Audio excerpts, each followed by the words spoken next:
Baiklah, kita masuk ke soal nomor satu dari soal hukum KMB. Jadi soalnya yaitu ada perempuan usia 67 tahun dibawa oleh keluarganya ke IGD Rumah Sakit B dengan keluhan lemah dan lemah pada ekstremitas kanan dan bicara pelo sejak 1 jam sebelum KRS.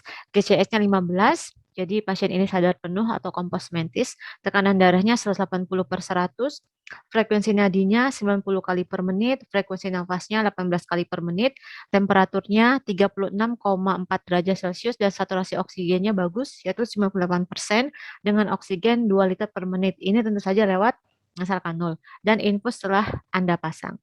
Apakah tindakan yang selanjutnya Anda akan lakukan? Yang pertama pilihannya A, mempersiapkan pasien untuk pemberian terapi trombolitik, yaitu dengan RTPA.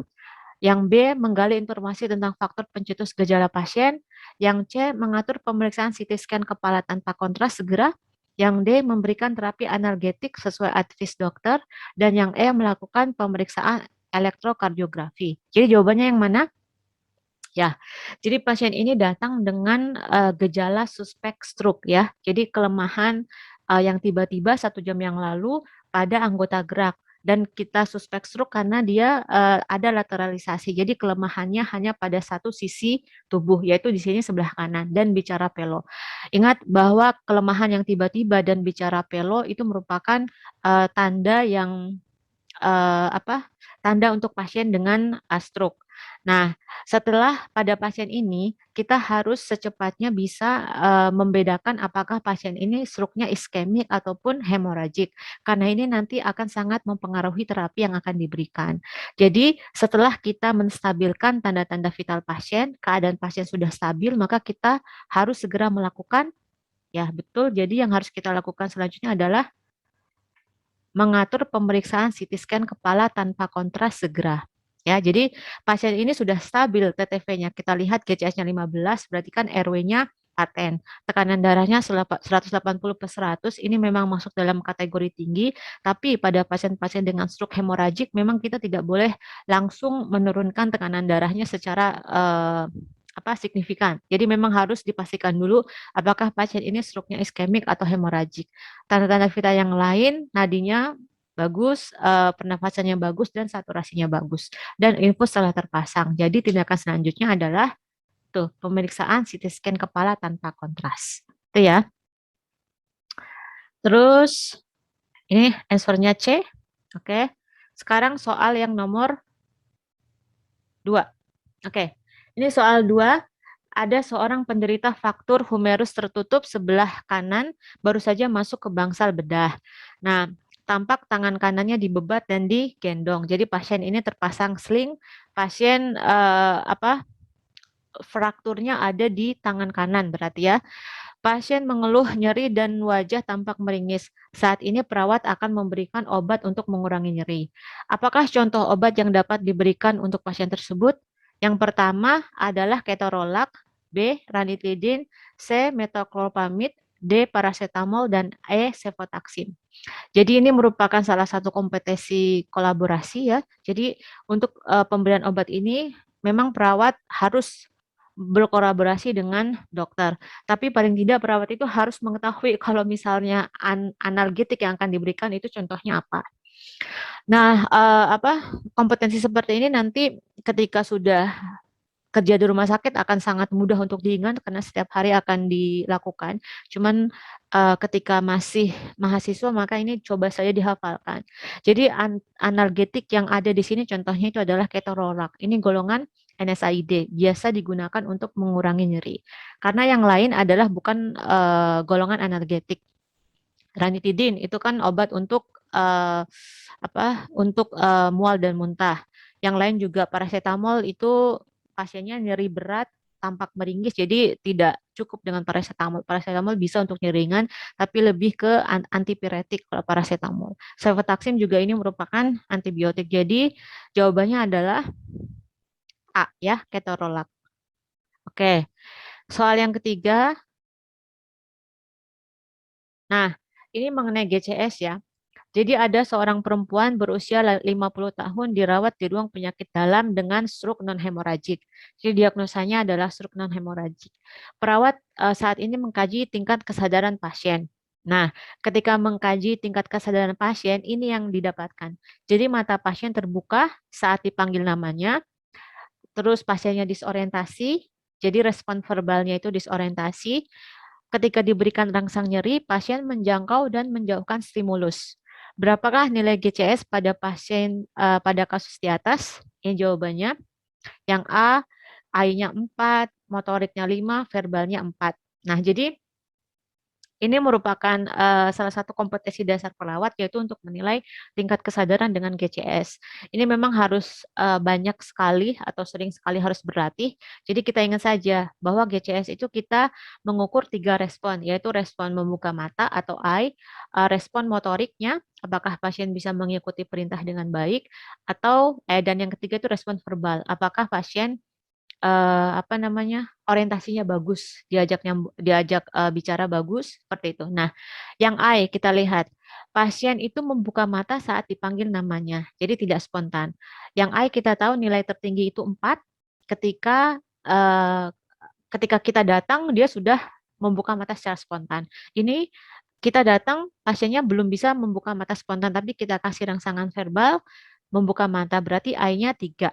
Lihat yang 3 ini adalah C dan D. Oke. Sekarang respon motoriknya. Ini juga harus banyak latihan dan belajar. Jadi respon motorik tertinggi yaitu 6. Ketika kita kita instruksikan pasien coba, Bu, angkat tangannya, pasien akan mengangkat tangan, tangan kirinya angkat, Bu, dia mengangkat dengan baik, tangan kanannya diangkat. Kalau pasien bisa mengikuti perintah dengan baik, itu berarti 6. Nah, pasien ini dia tidak bisa mengikuti perintah, makanya kita berikan rangsangan nyeri. Nah, ketika di rangsangan nyeri, pasien itu bisa menjangkau rangsangan nyeri tersebut dan menjauhkan. Berarti ini 5 ya.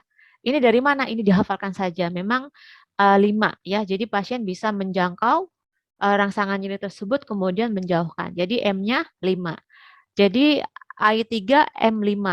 Berarti jawabannya adalah C. Itu udah kita dapatkan ya, yang lain beda jawabannya. Oke, kita lihat dulu verbal. Verbalnya pasien disorientasi atau bingung. Jadi ketika kita tanya apa, jawabnya apa. Berarti verbalnya adalah 4 karena nilai tertinggi dari verbal itu 5. Jadi ketika kita paling tidak kita tanyakan 3 item, misalnya ibu bapak namanya siapa, ibu ada di mana, sekarang tanggal berapa misalnya, atau sekarang hari apa itu juga bisa. Nah, ketika bisa menjawab dengan baik, maka orientasinya bagus, berarti respon verbalnya 5. Ini pasien disorientasi berarti 4 ya. Kalau 3 misalnya hanya bisa berkata-kata tapi tidak nyambung seperti itu. Kalau misalnya 2 hanya bisa mengeluarkan suara-suara yang erangan. Kalau 1 sama sekali tidak bisa mengeluarkan suara ya. Jadi pasien ini GCS-nya adalah 12 ya, yaitu I3, M-nya 5, V-nya 4. Itu totalnya berapa? 12. Jadi jawabannya adalah C. Benar ya? Sekarang soal selanjutnya. Oke, ini ada seorang laki-laki berusia 35 tahun dirawat di rumah sakit dengan keluhan nyeri kepala hebat setelah mengalami kecelakaan lalu lintas. Hasil pemeriksaan didapatkan hematoma pada temporoparietalis. Oke, batuk dan muntah proyektil, lesi di bagian dahi, total skor GCS-nya 14 ya. Jadi ada penurunan. Pasien GCS normal itu kan tertinggi kalau dia kompos mentis itu 15. Ini dia 14, berarti ada penurunan tingkat kesadaran. Bingung pasiennya. Nah, ada indikasi peningkatan tekanan intrakranial. Benar, karena indikasi peningkatan tekanan intrakranial ini ada sakit kepala hebat dan muntah proyektil. Ya, jadi ingat tanda-tanda peningkatan tekanan intrakranial itu antara lain ada muntah proyektil. Jadi muntah yang gitu, yang keras, dan ada sakit kepala yang hebat. Bisa juga nanti disertai pandangan kabur misalnya. Nah, untuk pasien ini, bagaimana pengaturan posisi yang tepat untuk pasien ini? Yang A, kepala dimiringkan ke arah satu sisi. Yang B, elevasi kepala 30-45 derajat. Yang C, berikan posisi supinasi. Yang D, berikan posisi pronasi. Dan yang E posisi Trendelenburg ya. Jadi ini sudah jelas ya. Ini mudah soalnya. Jadi jawabannya adalah B ya. Jadi untuk pasien-pasien dengan kita curiga dia ada peningkatan tekanan intrakranial, maka harus dinaikkan kepalanya sedikit supaya bisa mengurangi atau tidak menambah tekanan intrakranial, tapi juga tetap memfasilitasi perfusi otak. Jadi tidak boleh juga duduk maksudnya. Jadi tidak boleh Fowler atau duduk, tapi dinaikkan 30 sampai 45 derajat. Karena kenapa Bu kok tidak boleh dinaikkan sampai apa namanya sampai duduk? Karena kita juga perlu perfusi. Jadi tekanan darah dari jantung itu harus bisa mencapai otak juga. Makanya kepalanya dinaikkan 30 sampai 45 derajat. Nah, ini kepala dimiringkan ke arah satu sisi ini biasanya pada pasien-pasien yang mengalami kejang ya, yang tidak sadar, yang apa namanya dalam posisi recovery ini kepala dimiringkan ke arah satu sisi. Nah, untuk posisi Trendelenburg ini sebenarnya posisi ini sudah tidak dianjurkan lagi. Biasanya kita berikan pada pasien-pasien dengan shock hipovolemik ya, tapi lebih cocok pada pasien dengan shock hipovolemik itu posisinya modified Trendelenburg atau passive leg raising ya. Jadi jawaban untuk soal yang ini adalah B, sudah jelas ya, elevasi kepala 30 sampai 45 derajat. Jawabannya adalah B. Oke. Soal nomor ada lagi. Oke. Ini soal yang selanjutnya yaitu masih KMB ya. Jadi ada seorang perempuan berusia 55 tahun dirawat di rumah sakit dengan diagnosa stroke hemoragik. Oke.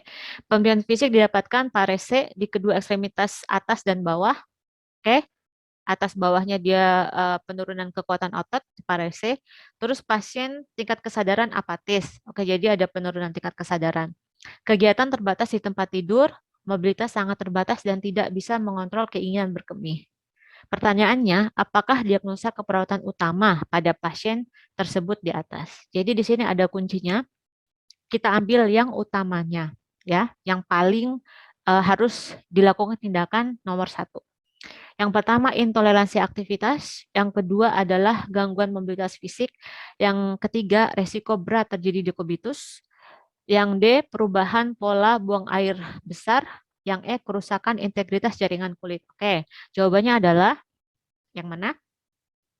Benar, adalah gangguan mobilitas fisik. Kenapa? Coba kita bahas yang intoleransi aktivitas. Jadi pasien ini tidak ada tanda yang menunjukkan bahwa pasien ini intoleransi aktivitas. Jadi masalah intoleransi aktivitas itu biasanya muncul pada pasien-pasien dengan gangguan curah jantung. Misalnya contoh gini, pasien merasa sesak atau lemah ketika beraktivitas berat. Jadi seperti itu. Jadi ketika membutuhkan oksigen yang lebih banyak, pasien tidak bisa memenuhi oksigen tersebut. Makanya itu kita sebut intoleransi aktivitas, ya. Tapi pasien ini masalahnya itu karena kelemahan. Jadi ada masalah fisik pada ekstremitasnya. Makanya yang cocok adalah gangguan mobilitas fisik. Untuk resiko berat terjadi dekubitus, ini juga kita tidak bisa melihat ada data di sini karena resiko berat dekubitus itu terjadi pada pasien-pasien yang misalnya yang koma, yang sama sekali nggak bisa bergerak ya. Ini adalah pasiennya apatis. Jadi dia masih bisa bergerak, cuman dia tidak orientasinya tidak bagus, tidak bisa diajak komunikasi. Perubahan pola buang air besar, di sini juga kita tidak melihat ada data yang menunjukkan tersebut. Di sini ada, cuman mengontrol keinginan berkemih. Jadi pasien itu inkontinensia. Tapi pilihannya adalah perubahan pola buang air besar. Jadi tidak nggak nyambung ya. Jadi bukan ini jawabannya. Yang ketiga juga, yang kelima juga sama, kerusakan integritas jaringan kulit. Jadi tidak ada tanda dan gejalanya. Jadi paling tidak kita harus melihat apakah misalnya ada luka kemerahan di bagian punggung gitu ya, atau terdapat luka dekubitus kan nggak ada ya. Jadi untuk soal ini jawaban yang paling tepat adalah gangguan mobilitas fisik.